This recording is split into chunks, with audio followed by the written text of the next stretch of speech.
training advisor and curriculum developer for Truro Penrith College, and today I am going to do all things meringue. Today we will be doing the three types of meringue. There's three preparation methods for meringue. We've got the classic French meringue, Swiss meringue and an Italian meringue. We'll start with the French meringue because it's the basic preparation. It's no cooking of the sugar before adding to the egg whites, and it's a less stable meringue than if you were to do an Italian or a Swiss. We're using whole eggs today. We generally use liquid pasteurised eggs. They're safer, they store better, and there's less wastage from the egg yolks as well. So when you're cracking an egg, never crack into the bowl that you need to use. You always crack into a different bowl and put your waste in the other bowl, and then you'll avoid getting shell into the bowl. Okay, so I just always use another egg to crack onto the egg and just separate using the shell. So I've got the egg yolks there and the egg whites in there. This way I can check to see if there's any blood or any part of the chicken fetus there, or any shell.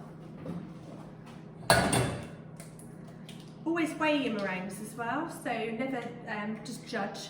So if it says five eggs, most professional recipes will be in weight, so always make sure that you're weighing your eggs. All eggs are different, so egg whites generally range between 30 grams and 50 grams, so you can never be really precise unless you weigh everything.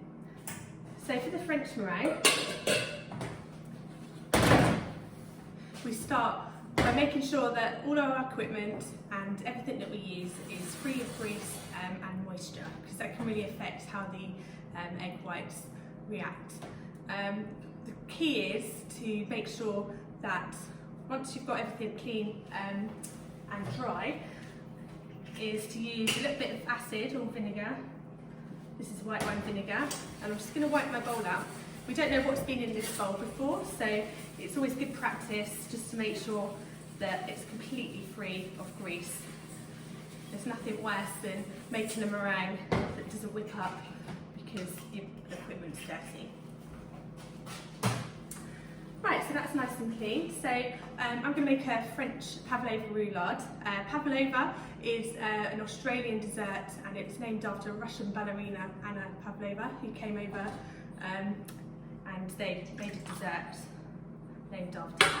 So I've just got the egg whites into the mixing bowl.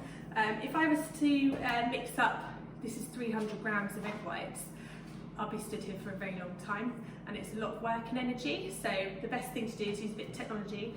KitchenAid is great. You can use hand mixers, but you find the kinetic energy heats it up, so it takes a little bit longer. So it's best to have a stand mixer for this job.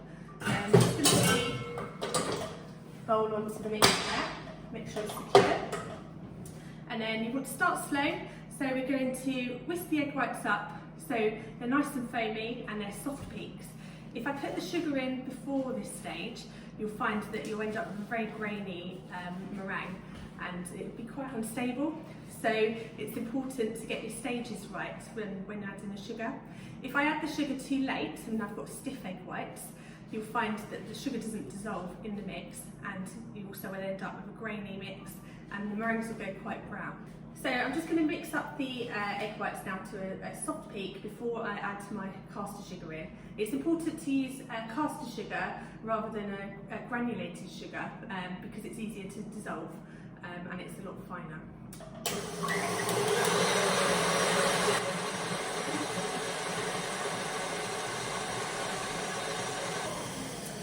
So at this stage, the meringues have lifted, so we know that the air is getting into there and that it's starting to lift. So we know that also once they come up to a soft peak, that they're going to be stable enough to start adding the sugar.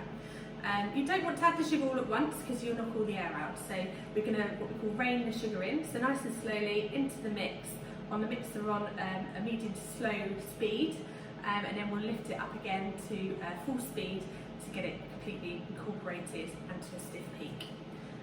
because we're making a pavlova with this one, I've got a little combination to stabilise it and flavour it. So today we're going to do a rosewater meringue. So I've got a little bit of corn flour here, I've got a tiny bit of vinegar, white wine vinegar, and some flavouring, and I'm going to make that into a paste, and that will go in about 2/3 of the way through, mixing up the meringue to stiff peak.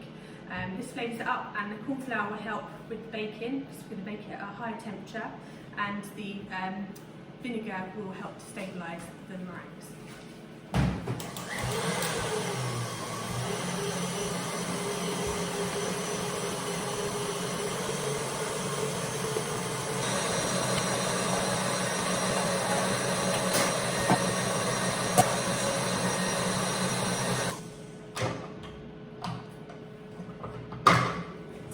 Right, so we can see here that when I lift the whisk off, the meringue sticks on the whisk there, and it forms a peak. So it's nice and stiff, it's shiny. Also at this stage, if you give it a little feel between your fingers, you can feel whether or not the caster sugar has dissolved into the mix. This is important, because otherwise you'll end up, once it goes into the oven, it won't be bake stable. So just give the whisk a little bash on the side, not too much, you don't want to interrupt that air in there, and then we are going to get this onto a baking tray and into the oven.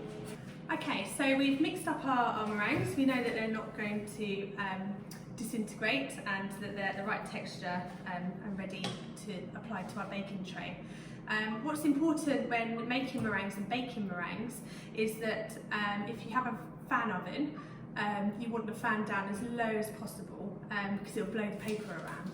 But even in a baker's oven, you'll find that you need to secure the bit of paper before you put the meringue on, because otherwise it's going to slide around. So you can do this in a couple of ways.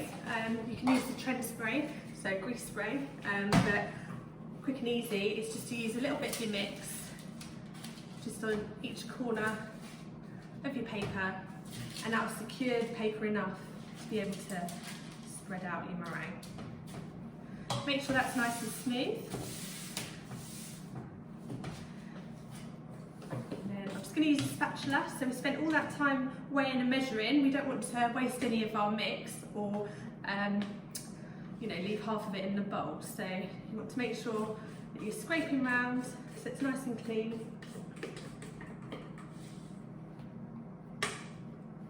Scrape it off your spatula. And the difference between this could be a whole portion. And if you think that a portion of meringue might sell for £3.50 to £4.50 in a restaurant, if you're wasting one portion every time you're baking, it'll soon add up. Okay, so I'm going to use a palette knife to spread.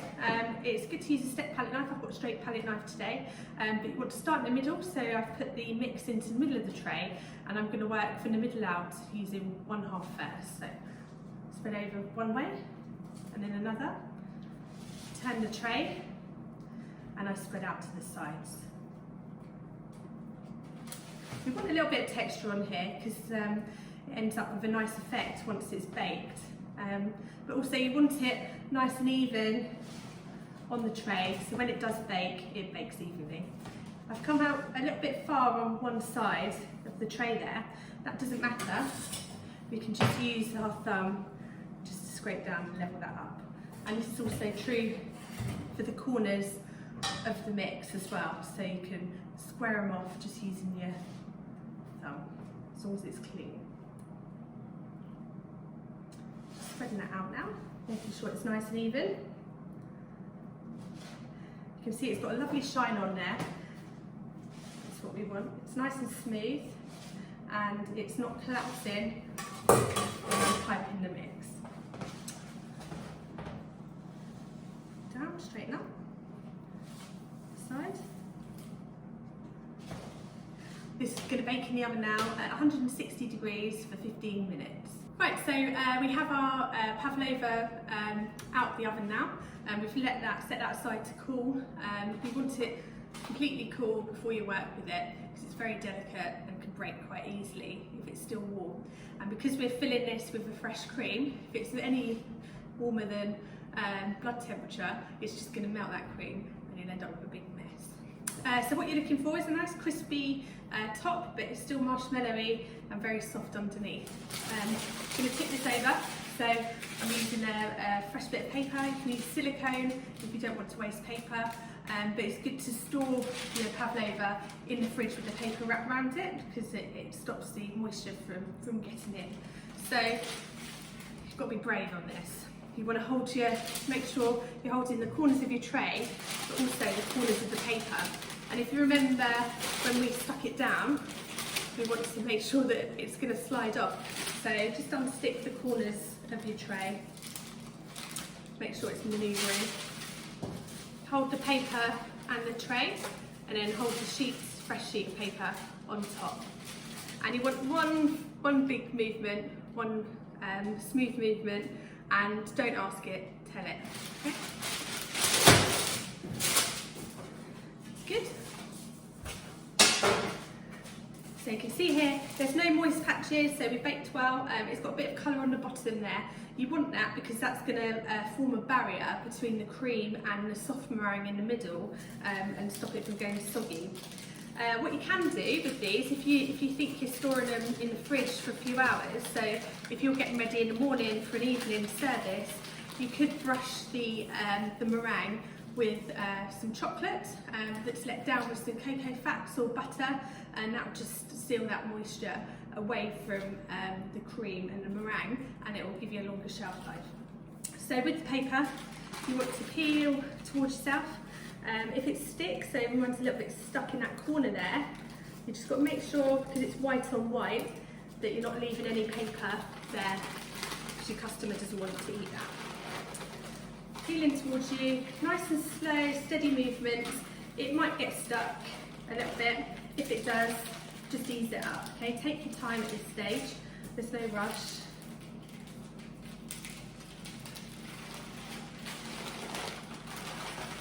Peeling that off.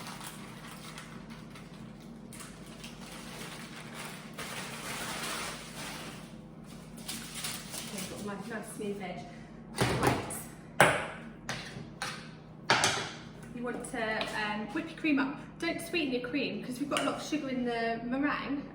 You don't want to have it overly sweet, but you can add other flavours into your cream, maybe some orange zest or lemon zest. Lemon will help cut through the sweetness of the meringue, and that's a really nice one to do. Or some lime zest, or you can put some nuts or berries, whatever it is.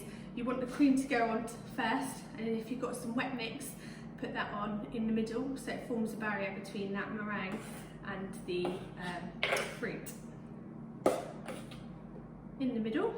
I always like to do it in 3, I don't know why, force of habit. Scrape all that cream mix out so you're not wasting anything. And then using a palette knife, we're going to work from the middle and work our way out to the edges to ensure that we've got a nice even spread. So you want nice even sweeps. Mix sticks to mix, so if your palette knife's dirty or the mix that you're putting in is very sticky, you'll find you might have trouble having that spreading motion. So go nice and slow and easy. As long as you've got plenty of mix on there to spread, it should be straightforward. What you don't want to do with this is over whip your cream, because then by the time you spread it out to the sides, it might split.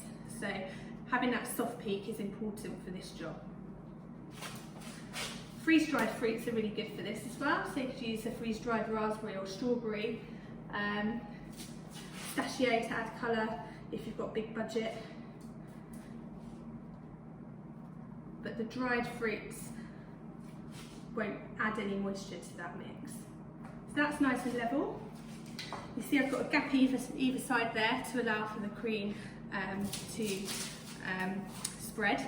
So I always work away from myself, because you push in rather than pull in, and it won't end up on the floor.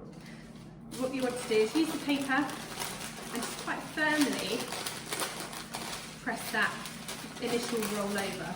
You can do a knife incision, but you find with a meringue it's quite sticky and tricky, so it's just better just to give it a squash with the paper in your hands.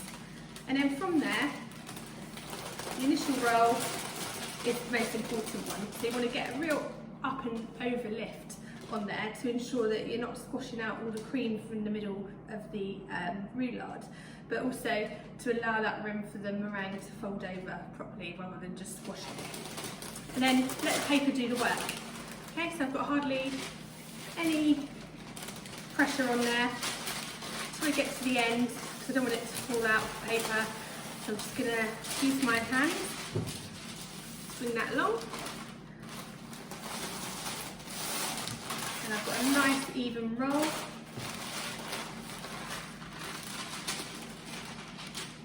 And that's your roulade.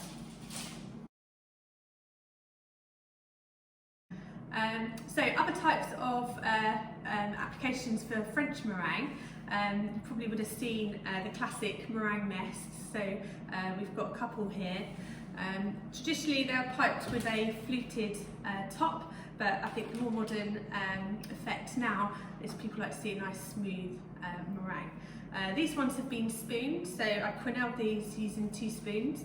It's important to remember though, if you're quenelling a meringue, that you have a hot spoon but not a wet spoon, because that can affect the bake. And I've got a few faults with the meringue here as well. So as you can see, this one here is slightly darker and it's not shiny, and it's got a little bit of seepage here. And this is because the sugar was added in too late in the production, and it's a grainy meringue, and it started to break down once the heat transferred in the oven. It's the same for this one here. It's got a bit of a foot, and you can see that it started to disintegrate because this meringue isn't stabilised, because the sugar just goes straight into the egg whites. You'll find that might happen as well. When piping French meringue, you don't want to overfill your bag. It's really important, because we haven't stabilised with any heat. If you put too much in your bag, the heat from your hand is going to transfer and it's going to break that meringue down. So never overfill your bag anyway, never over half, but small applications in here will help a lot. And we'll talk about piping later on. But when you are piping for your meringues, you've got to remember that the air's going to come up when they're baking in the oven, so you don't want them too close together. We can do little small meringues here, and these can be used for a garnish, or they can be crumbed down. And they're really good to keep on place as well on the pastry section, because they last for ages, because they're high in sugar. As long as they're kept and stored into an airtight container, you can use them again and again. Meringue should be stored at room temperature, not in a hot or humid environment.